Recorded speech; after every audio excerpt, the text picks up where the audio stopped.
What does that mean? It looks mean. What have you been up to? I've been riding on a daydream. Alright, so we came back from our trip from Myrtle Beach. However, before we left, I realized I don't even have a 50 amp surge protector. So we did buy a surge protector. We bought one that was, let's just say, disposable. It's good, there's nothing wrong with it. But you can see it here. It's a Southwire surge protector. And it does a good job. I like it because I can see all the lights. It's not a color-coded thing. Basically, it shows you a series of 3 lights, and then it tells you which light is lit up, which, situation you have, if you're good or not. So again, we bought this just locally to get us by because I wanted a specific surge protector, and I ended up buying it. Now, of course, everybody knows the deal with surge protectors. It's for whenever you get to these campgrounds and they've got all kinds of screwed up electricity going on. And Marcus from Mark's Adventures knows firsthand. He plugged in his and it was telling him he had a fault. Come to find out, that pedestal was messed up. So they strung his electricity over to another pedestal on the other side of our campsite so he could have the amperage that he needed to run his air conditioners. But if he didn't have that, he would have had no clue. So, of course, everybody I think at this point knows you have to have a surge protector. So which one should you get? Well, whichever one you feel comfortable with. If you go to a campground and you don't normally have problems and you keep on going back to the same campground, something like that's nice in case there's a lightning strike or somebody comes in and does something stupid and the campsite next to you, it's on the same leg as yours or the same, branch as yours and could cause a problem. But like in our case, we plan on traveling a lot and I expect to find campgrounds that aren't so good. So we wanted to make sure that we had one that would tell us a few things. Now, if you guys know, we have 2 air conditioners, which normally would require 50 amp service. However, because I have micro air easy starts, I did a video on that. I'll put that link up above here. I'll put the links down below here, so you can go watch that video if you'd like. But the micro air soft starts that I have, I can actually, on a true 30 amp circuit, I can run both rooftop air conditioners. So that's kind of nice. That's pleasant. But I still need a 50 amp surge protector. Now, the other thing that I ran into when we went on our Florida trip, that had been a couple years ago now I think about it. Boy, we've got to get out of here. It seems like it wasn't that long ago, but anyways, we ran into a campground that the voltage was really low, and I learned that my surge protector that I have, the 30 amp surge protector, which I still have, it didn't do anything special to notify me that I had low voltage or anything like that. And it was like 98 volts. Now, don't get me wrong. All I did was plug in. We went into the RV like we normally do when we first get somewhere, and we turned on the air. When I turned on the air, I watched the voltage, which I have a little voltage thing inside the RV, which does an okay job. Of course, the link will be down below for that, too. I know. Links. Why are you telling me about all the links? Because that's how it helps our channel along. That's how we can put up videos like this. So the link will be down below for that also.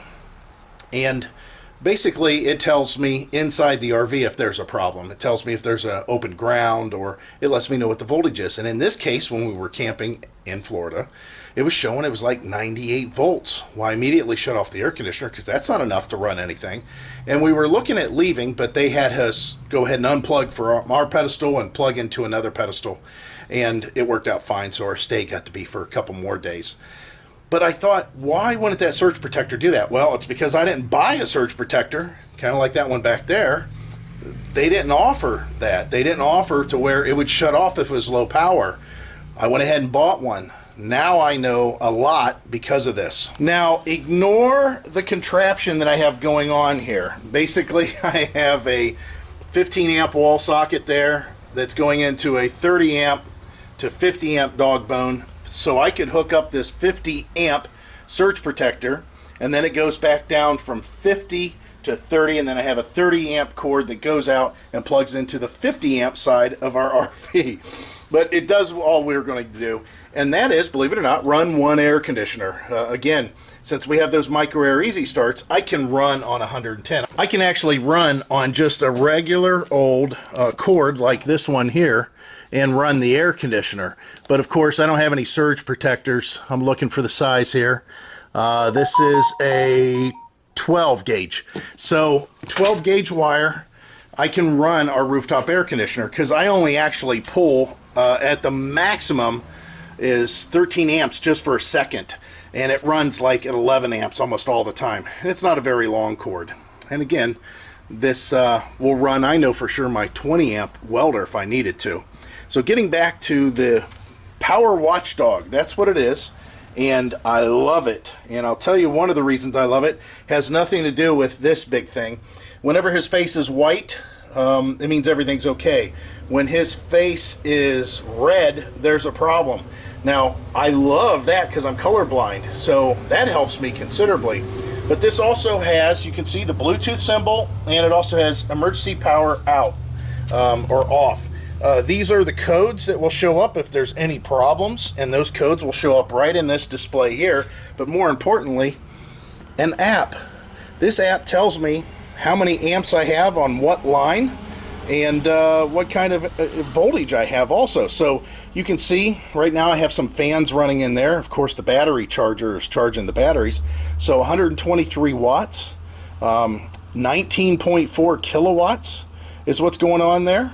And we have 119 volts, and I'm only pulling 1.6 amps charging those batteries right now. They must be topped off, and then the fans. So the fact that I have just the ability to see this is really nice, because I don't need to have a separate device inside to read. But more importantly, this thing will notify me if there's a problem. If my power goes out, if it goes too low, if it goes too high, if it has to be shut off, you know, the emergency power off, all that. It will tell me, it will notify me, it will buzz my phone, and there's an audible alert. So that is really sweet. I just wanted to cover the base of what we're doing and what we have, and just show you this. As far as I know, this is one of the best ones out there. I'm sure that people are going to have problems with. Everybody has a problem with something on some level. And I read a few reviews, and people were saying that it didn't do as good as they thought it would, or they couldn't connect to it as much as they wanted to, or it kept on disconnecting as far as from their phone and the app. I haven't had any of those problems. I can sit on my porch and actually connect to this. So, and that's with the garage door down. So it's good, you know, Bluetooth capability there. And it's a nice build. I don't see anything wrong with that. So again, the link's going to be down below for this. If you're looking for a 50 amp surge protector, go with this one if you think you want those features. I mean, I'm laying in bed sometimes, and I'm always concerned about stuff like that. So it's nice that I can just roll over and pick up my phone, and I can look at the amperage that's going on. So yeah, this is a nice addition. I really think that we're hitting on all cylinders here. With this Hughes brand, and I might actually talk about autoformers in the future. I'm not sure yet. Now, there are some options. You can buy this one that's hardwired, so it's not out on your power pole. I might do that in the future. I might make it to where this one's hardwired. I mean, it wouldn't be hard to do. I'll have to say, though, that white face on that Power Watchdog, I don't know if there's an option to turn it off, but it needs to be turned off. I remember the first time I came out at night to look in the garage for something, and I wondered why the garage was lit up, and it was because of this dog's face. So if you're going through the campground and you see that, I don't know, thieves might think, oh, look, there's one of those expensive ones, let's go get it. I'm sure you could spray paint the face, or you could dull it down somehow, just put a cover over it. But other than that, I find absolutely no faults with it whatsoever. Faults, get it? All right, guys, hope to see you out there. Bye.